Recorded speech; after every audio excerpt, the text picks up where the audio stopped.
I predict that in my lifetime, there will be a shift in societal attitudes and a powerful movement to normalize polygamy, one man marrying multiple women. I'll go further. I predict that this movement will not be spearheaded by men, but by women. In fact, the right to share a man in marriage and to be one of many wives is going to become a rallying cry of feminism. Right now, that might seem outlandish. A man having multiple wives, that seems like a male fantasy, the ultimate expression of the patriarchy. Why would women, under the banner of feminism, ever push for such an arrangement to become normal? If that seems unbelievable to you, just take a step back and consider how much feminism has changed in the last 50 years. If you took a feminist from the 1960s and you put her in a time traveling machine to the modern day and you showed her what currently passes as feminism, she wouldn't believe it. I've got her in my time machine, I take her to the current day and I show her interviews of pop stars who are dancing around on stage and in music videos dressed in barely anything, mimicking sex moves. And I tell her that these women are feminist icons doing it for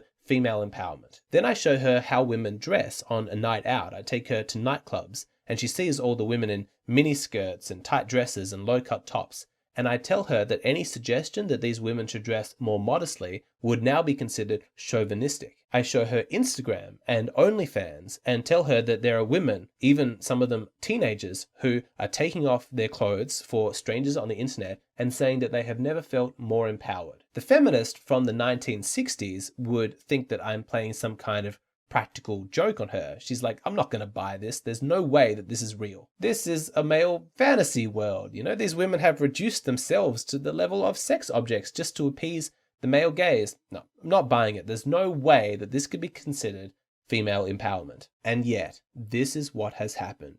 And as jarring as it may be to that original 1960s feminist who wanted women to enter the workplace and to have a life completely separate to men, you know, an existence that was meaningful and not defined by her relationship to men, this is what has happened. And what's more, I'd say it is entirely predictable, even inevitable. Feminism was always going to become a movement that fought for female freedom, you know, a woman's right to choose whatever life she wants. Whether you're a female CEO or a mother of 3 or an escort, feminism has your back, because in feminism, the merits of your choice isn't as important as the fact that as a woman, you have a choice. And so when all choices for women are equally valid under the guise of feminism, it's not a surprise what happens. It shouldn't shock anybody that human beings are pretty lazy and we are inclined to take shortcuts if they're available to us. This is a truth about humanity. Women are no exception to this.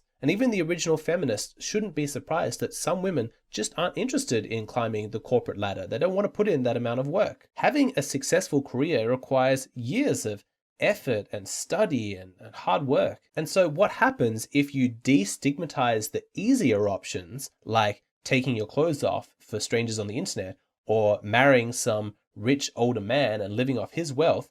It shouldn't be a surprise that lots of women will take those options. So perhaps being a trophy wife isn't as impressive as being a CEO. You don't have that respect, you don't have that status, but you do have access to a lot of wealth, and it came about a lot easier. If you feel tempted to criticize a woman's choice for being a prostitute or being a gold digger, be careful. Remember that this is a woman's choice, and feminism is about respecting a woman's choice. You don't want to be anti-feminist, do you? It doesn't matter what the choice is. The fact is that the woman made a choice, and that's what makes it empowering. Now, my prediction is that in the future, this exact same reasoning and, logic is going to be applied in a movement to normalize polygamy. Women are going to want to destigmatize marrying one husband amongst lots of women. So here's my reasoning.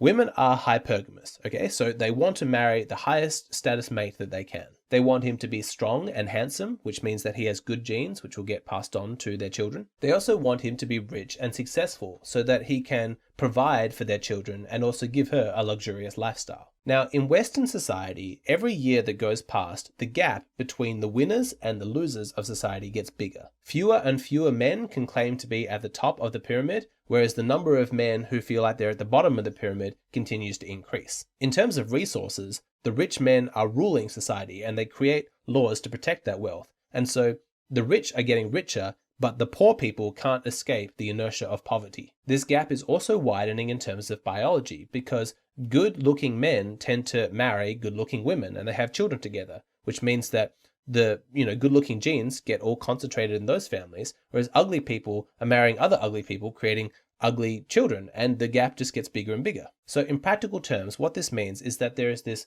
small percentage of men at the top of society who have the resources, the status, the good looks, and all of the women want to be with these guys, but they can't all have them. There's not enough guys to go around, and unfortunately, monogamy is the enforced social structure of our society, and any straying from that brings about some social stigma. The top status man takes a single wife, and all of the other women who wanted to be with him, they all have to settle for, lower to middle of the road men, all the while secretly wishing that they could have been desirable enough to get that guy. Now, for lots of women, monogamy will always be the preferred relationship structure because they like the feeling of having exclusive use of that one man's resources, and they like the fact that they exclusively get to enjoy his affection and his devotion. But there is also a sizable minority of women who look at the quality of men that they would have to settle for in monogamy, and they think, that doesn't really interest me. He's not that attractive. He's not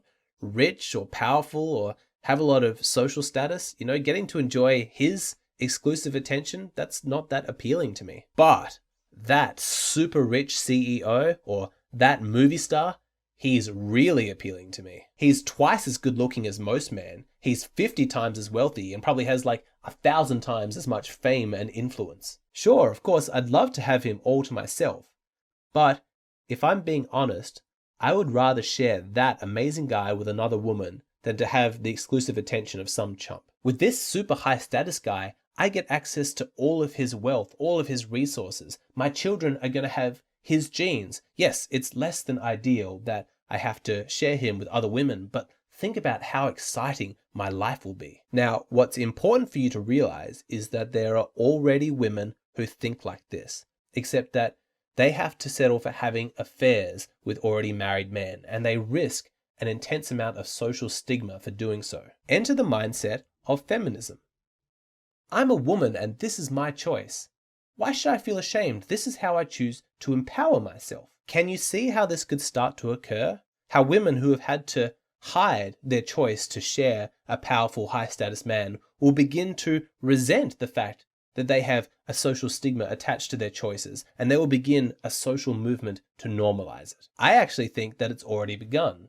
Now, of course, a word like polygamy, it's not got a good association with it. It sounds too patriarchal. There's too many negative connotations. It's like the word prostitute. Nobody thinks positively of prostitutes. But hey, let's rebrand it and call it sugar babies, and suddenly it's like this new exciting thing. That's okay. So let's not call it polygamy. Let's call it polyamory. Now, polyamory is a complex movement. I'm not trying to oversimplify it. Lots of people try polyamory for different reasons, and for some people at certain stages of their life, it is actually a sensible choice. But I believe that the groundwork for polygamy is right now being laid in the culture of polyamory. And I think that the seeds that are planted there will ultimately be the fruits that ripen. In fact, for anybody who has been paying attention to the culture of polyamory, you will see that one high status man sharing 2 women is the most common, the most celebrated relationship structure that there is. I actually think I can prove it. I set myself a little experiment. What I wanted to do was to go onto the polyamory subreddit, where sometimes people post photos of their polyamorous triads, 3 people in a relationship. If my theory is correct, I would say that the top voted posts of photos of people, 3 people in a relationship, I think the overwhelming majority of them are going to be 1 man, 2 women. Okay, let's see if I'm right. Let's look at the top 10 most popular photos from the last month. Okay, I've got the photos. You ready? All right, here we go. First one. 1 guy, 2 women.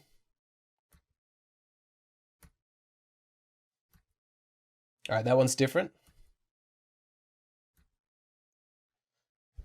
And there you have it. 8 out of the 10 most popular photos from the last month of poly triads had that dynamic of 1 man and 2 women. This is what I'm saying. The seeds for this are already being planted. And I don't think that it's a coincidence either that female bisexuality is on the rise. Remember these graphs from an earlier video? You can see that there has been an explosion of female bisexuality. The rate of increase is just incredible. Look at this graph. It used to be that female bisexuality sat at around 10%, but in 2015, it's at 40%, which means that now in 2020, it's probably even higher. And in this graph, you can see how much more common it is for women to have had a sexual experience with another woman. Now, I'm not saying that in a polygamous arrangement, the women have to be sexual with each other, but a certain degree of female bisexuality certainly makes the arrangement a lot more palatable. And what caused this increase in female bisexuality? Did women's biology rapidly change in the course of a couple of decades? No, of course not. What changed was societal attitudes. Homosexuality and bisexuality are a lot more accepted now, and women are responding to the culture. Us human beings, we like to think that our sexuality is untouchable, unchangeable, that somehow it's been divinely ordained, or it's just inbuilt into our biology. Our sexuality, our relationship structures, those are just set and they're never going to change. But that's just not true. We are highly social creatures, and our sexuality and our relationship structures will change based on changes in the culture. Some people will say, but haven't humans always been monogamous? Or they might flip it and they'll say, well, of course human beings will be polygamous. That's how we are in our natural state. Neither of those statements is true. Human sexuality and relationship structures have changed numerous times throughout human history. And if you look at all of the hunter-gatherer tribes that still exist, you see that there is tremendous variation and differences in how they structure their relationships. Human sexuality often changes based on the individual culture. There is no one size fits all. Some of you might remember this graph from an earlier video, and I personally think that this may be one of the most important graphs I've ever shown on this channel, but it does take a little bit of explaining. By studying the amount of genetic variation on Y chromosomes and mitochondrial DNA, geneticists were able to determine how much of the collective gene pool of humanity was contributed by men and how much was contributed by women. These are the results. What you're looking at is, on the left, the number of men who are reproducing, and on the right, the number of women. As you can see, for most of human history, they're on par with each other. It seems like basically as many women that were reproducing were as many men reproducing, and that seems to indicate monogamy. However, there is a period here where you can see that the number of men who are reproducing rapidly declines, whereas the number of women reproducing continues on as normal. And this period lasts for like a couple of thousand years. My theory is that the development of agriculture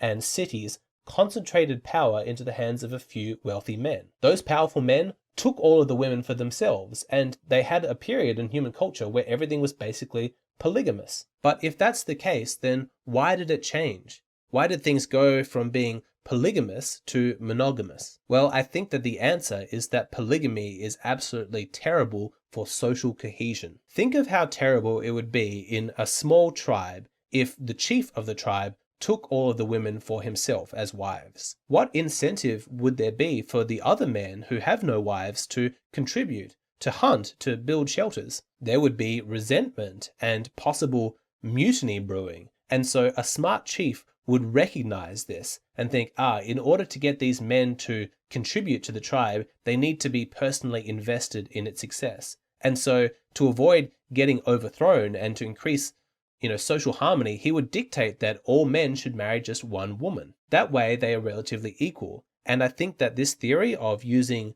monogamy as a means of promoting social cohesion and harmony has probably been in play for the last however many thousands of years. But I think that that's changing because we don't really live in a tribe anymore. We live in these cities and countries with millions and millions of people. And I just don't think that it's in human nature for some individual to take less than they actually desire out of some abstract notion of fairness to a tribe that is too astronomically large for their brain to really take into account. We might pay lip service to wanting to do what's right for the culture, what's right for the community, for our country, but at the core of it, I think that we're going to act selfishly. Biologically, we are fundamentally selfish creatures. We want our genes to survive. We want to mate with as high a quality partner as we can because that's going to give our genes the best possible chance for surviving in the new generation that's born. Now, given that selfish instinct, Can you see that in the absence of any social stigma that prohibits polygamy,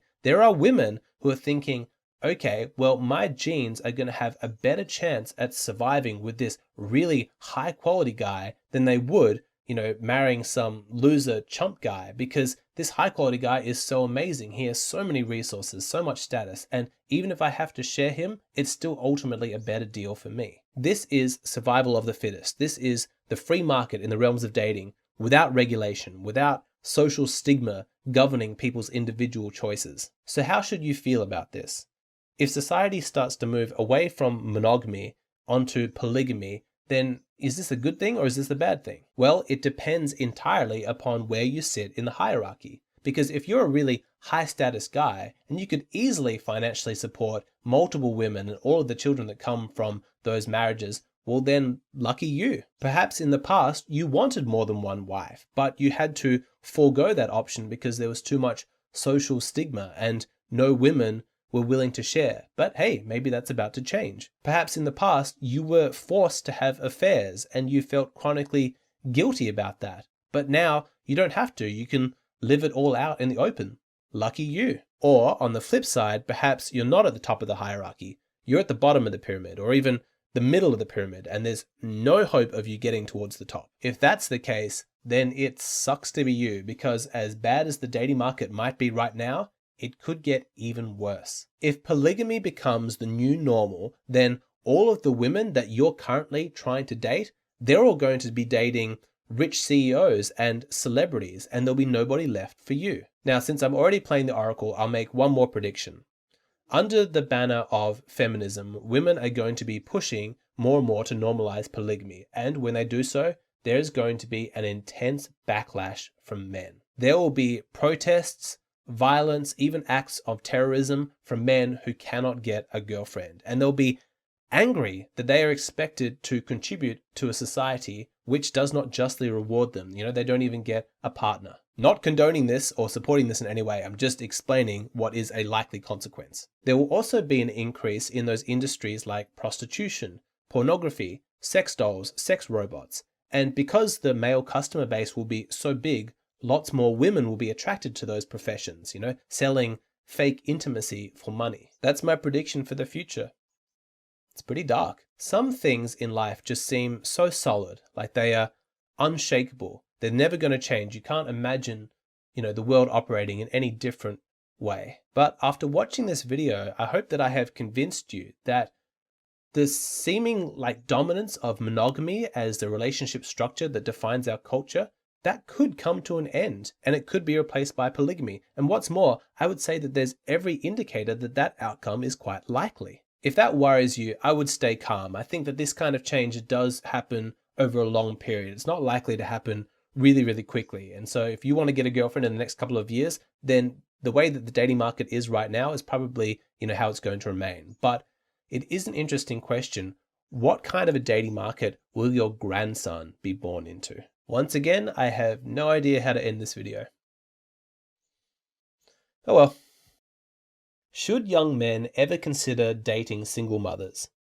Is flirting natural? And is it possible to be a high-quality man if you have a criminal record? All of these topics and many more are covered in exclusive videos available on my Patreon page. This includes the topic of my latest video, Is Dating Women Worth It? In this video, I talk about the numerous issues that men face in the dating market, which would convince a lot of guys to say that the juice is not worth the squeeze. I explain the difference between the reasons that men give for not wanting to date and often what the true causes are. I give detailed advice about what I would say to a young man in his early 20s who's concerned that it's not worth the effort, as well as my personal guide for figuring out when it's no longer worth the effort and when it actually makes more rational sense to give up on dating. If you're somebody who has struggled with this question, is dating even worth it? I highly recommend you check out this video. For every video that I post on YouTube, I post an additional bonus video on my Patreon page. That means that at the moment, you're only seeing half of the total content that I create. If you'd like access to the other half, then please go and sign up at my Patreon. It's just a $5 a month subscription and you get instant access to a whole bunch of exclusive content. It's a wonderful way to support the channel and I would love to see you over there.